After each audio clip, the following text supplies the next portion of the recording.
2025 is going to be a year of massive reprints. In today's video, we're going to discuss why many of the cards I'm going to share with you are likely on the reprint list, and they're going to be happening in 2025. Stay tuned, you don't want to miss this.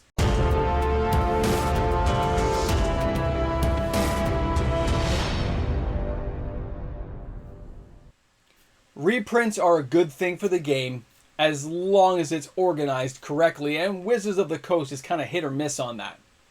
Welcome back, everyone. MTG Moxman here. Thank you again for hanging out with me on my channel today as we discuss that there's going to be a lot of reprints and why they're happening this year. Now, let's face it, Wizards of the Coast has a lot of cards that players want to get their hands on, a lot of high-priced cards that players are hoping will get a reprint and to basically bring down the value, make them more accessible to the larger playing base, and that really means Commander players want these cards.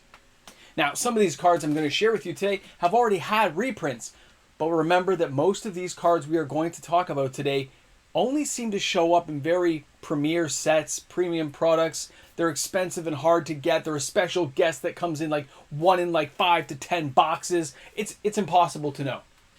But what we do know is players want these cards, and these cards' values have resiliency, and they seem to be able to withstand reprintings once in a while. And a few other cards that are not as resilient are probably on the list just because it may be their first time around, or they've just seldom been reprinted.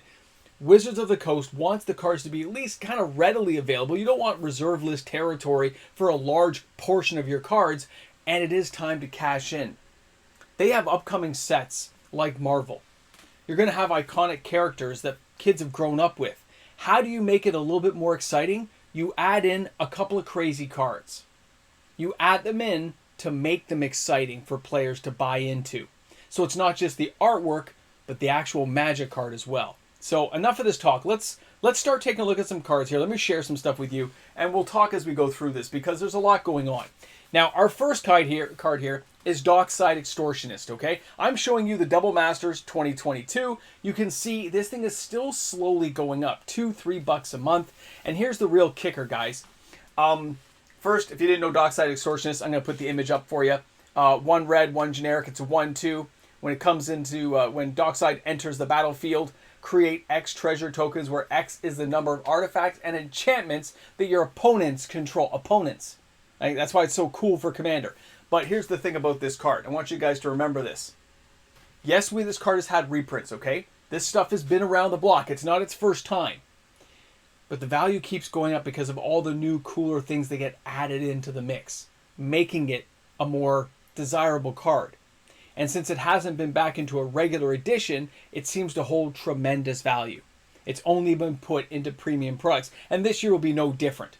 But it's not too hard to reskin a Marvel card using the imagery, right? And then overlaying that onto the card text of Dockside Extortionist. There's lots of cards in Marvel that would fit that bill. And I think Wizards of the Coast has some pretty awesome plans this year that they can't wait to, fulfill and execute on. Now let's go ahead and take a look at our next card here, guys. Now for our next one, Mana Crypt. I know I just told you guys this thing came out in we call it the Lost Caverns of Ixalan as a special guest, but it's still so expensive. It's still so high. The last time we saw a reprinting, this bad boy of comedy dropped down to like $120, and it didn't happen when we had the Lost Caverns of Ixalan. The price did not dip enough. It dipped to like 170 something and then started climbing back up because it sold out so quickly. And here's the real meat of the bones on this particular card is, as great as it is, and as amazing as it is to have, we have Commander players who like more than one for different decks they're building with. So when you're buying 2, 3, or 4 over a period of time, trading cards in, however they decide to get their hands on them, it leaves no stock available in the stores. Now, originally, when I checked back at some videos we did for the Lost Caverns of Ixalan, I remember talking about the fact that there was quite a few at the store level, and there was at the time. Since then, there's nothing. And it's entered a wish list stage where people are hoping they turn the card in. And the trade-in value is basically half the value of the card, so nobody's willing to do it. And nobody's stepped up to raise their buy lists, which means Wizards of the Coast will have to take some attention to this one and think of a way of getting it back out quicker and that means maybe as a special guest, they still have time to work things around. Remember, for a lot of the upcoming 2025, they haven't printed all this stuff yet, guys. They have time to make changes, and when they're looking at the financial reviews of these sets and of the cards they can put in and which cards are going to hold value, cards like this are going to draw players in. They're going to draw you to the sales of premium products as well. So keep that stuff in mind, okay? Now let's go ahead. Let's take a look at our next card here, okay? Take a look at this bad boy. Sheoldred the Apocalypse. Let's not forget how amazing this card is, okay? This thing came out with Dominaria United, still in standard rotation right now. Still seeing a lot of play. It has a commander foothold, definitely. But this card has not... It had a kind of weird reprinting in March of the Machines, right? But it isn't a real full-on, here it is. Wizards of the Coast, again, this value has stayed higher. They are going to want to cash in on this one. They're going to want to bring some bones back to the graveyard and say, here you go, take this back to us. Hasbro, enjoy the money we are bringing you. It is a gift from the gods that players love this card so much. And that's where it's going to go. But we're not done there, because the next one is going to get you too. Chrome Mox.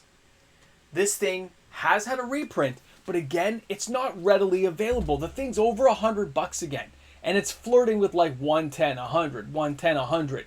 But as players keep building, and there's so many decks that use this card, it just keeps holding value, and the demand for the card continues to go higher. I remember this being like a $15 card back in the day, okay? I remember it holding value. It was worth something, but it wasn't the be-all, end-all of the Mox lineup. But since then, so many new cards have been created that add so much more variety and versatility to this particular card that it's just like you can't ignore it. Players want it, and a reprint is definitely going to happen. And as we go along, remember, guys, these cards, there's no guarantee they're going to show up right away in 2025. I am hypothesizing based on when these were last reprinted, the values and incremental increase in the values, and what we're likely going to see over the next year, which means some of these targets are definitely going to be there. They're just too expensive, they're too sought after, and the actuarials that will go over the numbers with Wizards of the Coast are going to pick some of these guys and say, that right for a reprint, you're going to cash in good value. Right for a reprint, you're going to cash in some value. They'll spread it out among some products, but they're definitely going to be there. Take a look at this next one.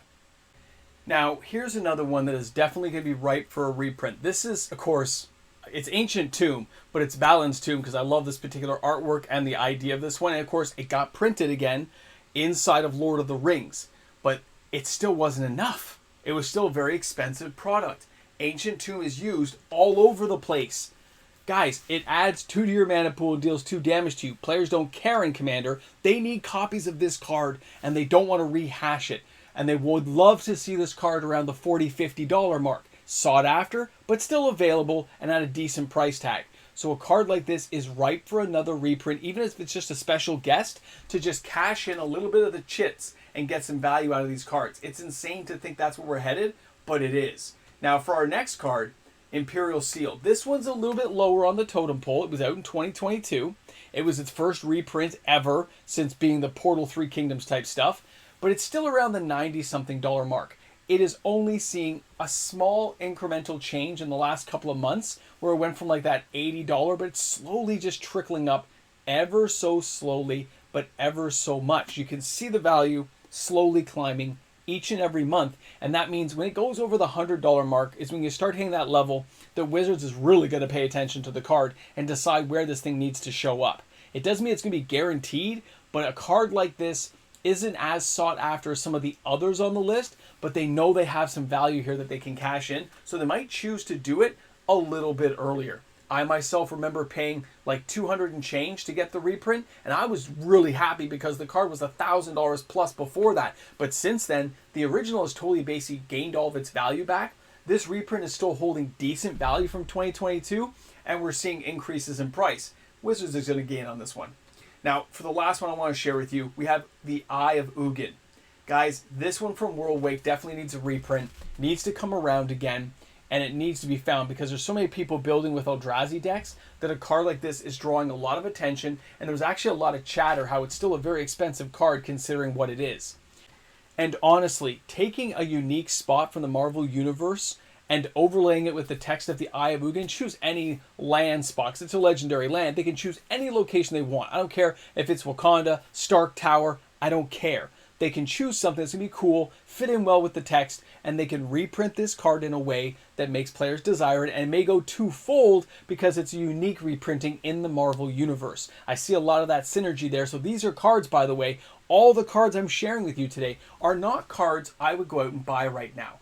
Some of these cards seem so expensive to me that it just lets me know that somewhere in this next 12 to 14 months, we're going to see a lot of reprints coming down the pipeline because so many of these cards are just beyond the capabilities of an average player to say, yeah, I need to get 4 of these.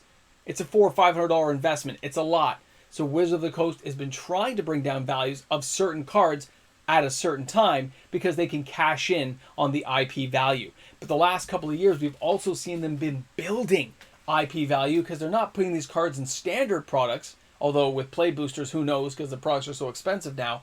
We've been seeing them only enter premium products because they have that price tag attached, which means they get reprinted, sure, but they never detach from the original value. That's why a card like Mana Crypt can recover so quickly. The money moves on from a product like the Lost Caverns of Ixalan. It moves on. And whatever got put into the market got put in. Whatever players kept them. Whatever are on the shelf are on the shelf. They're not getting opened again because it's just not, it's too risky when you can now just go out and buy the Mana Crypt you're after for a couple $100. Why risk opening a collector box? There's not enough risk reward there to make it tangible for players, so they don't take the chance. They wait for the next reprint.